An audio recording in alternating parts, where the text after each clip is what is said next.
آپ راندہ درگاہ کر دیے جاتے ہیں. جو اللہ کے آگے آپ ہاتھ اٹھاتے ہیں وہ اللہ بھی جو ہے نا وہ آپ کو عطا کر دیتا ہے, کیونکہ اللہ تعالیٰ نے تو عطا کرنا ہے, وہ تو عطا کرنے والا ہے, وہ تو سب کو عطا کر رہا ہے, وہ تو اچھوں کو بھی دے رہا ہے, بروں کو بھی دے رہا ہے. اس نے تو کوئی ٹیگ نہیں لگایا ہوا کہ یہ اچھا بندہ ہے تو اس کو دینا, یہ برا بندہ ہے تو اس کو نہیں دینا. بروں کو تو وہ زیادہ دے دیتا ہے نا کہ یہ مجھ سے مانگے ہی نہ, لیکن اچھوں کی اچھائی جو مانگتا رہتا ہے, جس کا مانگنا اللہ کو پسند ہے نا, اس کو تکلیف میں رکھتا ہے. جو لوگ تکلیف میں ہیں وہ میری اس بات سے اتفاق کریں کہ اگر آپ تکلیف میں ہیں تو یہ اللہ کا آپ پہ فضل ہے, آپ پہ کرم ہے, کیونکہ اللہ چاہتا ہے کہ آپ ہاتھ اٹھا کر اللہ سے مانگیں اور اللہ کو یہ کہیں کہ یا اللہ میری اس تکلیف اور اس پریشانی سے مجھے جو ہے وہ نجات دے. تبھی آپ کے راستے آسان ہوں گے. اور اولیاء اللہ کے ریفرنس اس سے مانگیے, ان کے وسیلے سے مانگیے. ساتھ میرے آقا دو جہاں حضرت محمد مصطفیٰ صلی اللہ علیہ وآلہ وسلم اول آخر اگر آپ درود پاک نہیں پڑھیں گے تو دعا معلق رہے گی درمیان میں, وہ اوپر تک نہیں پہنچے گی, عرش معلیٰ تک جو ہے وہ نہیں پہنچے گی. اور ایک کسی کو بد دعا دینے کا موقع نہ دیں, کسی کا دل نہ دکھائیں. یہ وہ چیز ہے جو آج ہمارے معاشرے میں عام ہو چکی ہے. کبھی اولیاء اللہ کا یہ طریقت نہیں رہا. اس کو ضرور تھوڑا سا جو ہے وہ ڈیفائن کر دیجئے گا اپنے الفاظ میں, تاکہ ہم اس کو جو ہے اس پہ جو ہے وہ اپنے پروگرام کو جو ہے وہ آگے اختتام کریں. کہ آج جو دل توڑنے کی ایک رسم چالو ہو گئی ہے, یہ کبھی بھی زندگی میں کسی اللہ والے نے کسی کو نہیں سکھایا. ہم کہاں سے یہ سیکھ کے جو ہے وہ آگے کہ ہم نے لوگوں کو توڑنا شروع کر دیا. بسم اللہ الرحمن الرحیم. ویسے تو ایک صراحتاً اولیاء کرام کا انداز سخن بھی یہی تھا, انما المؤمنون اخوہ, مومن مومن کا بھائی ہے. اور جو نبی کریم صلی اللہ علیہ وسلم کی تعلیمات ہیں وہ یہی ہیں کہ دوسروں کے عیب چھپاؤ, ان کی خوبیاں ظاہر کرو, خامیاں چھپاؤ. نفرت ناراضگی کی سب سے بڑی وجہ اور آپس میں تقسیم ہونے کی وجہ دوسرے بندے کی خوبیاں چھپا کر خامیوں پر نظر رکھنا, یہ ایک بہت بڑا المیہ ہے. اور دوسری بات ناشکری ہے. ہم لوگوں کے اندر قتل, مرڈر, زنا, چوری, لڑائی جھگڑا, قتل و غارت, سب کی بڑی وجہ ناشکری ہے. جب ہم ناشکرے رہیں گے تو ہم اللہ کی توفیق پر, اللہ کے دیے ہوئے نصیب کے اوپر راضی نہیں ہوں گے, تو ہم دائیں بائیں بھاگیں گے. قاتل قتل کرے گا, لڑائی کرے گا, زانی زنا کرے گا, شراب خور شراب پیے گا, اور برائی ہم عام کریں گے.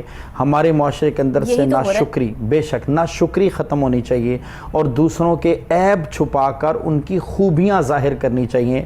اور شیخ سعدی بھی فرماتے ہیں کہ اگر آپ کسی سے محبت کرنا چاہتے ہیں تو اس کی خوبیوں کو سامنے رکھو, خامیوں کو نظر انداز کرو, کیونکہ انسان خطا کا پتلا ہے. انسان میں ہزاروں خامیاں ہوتی ہیں.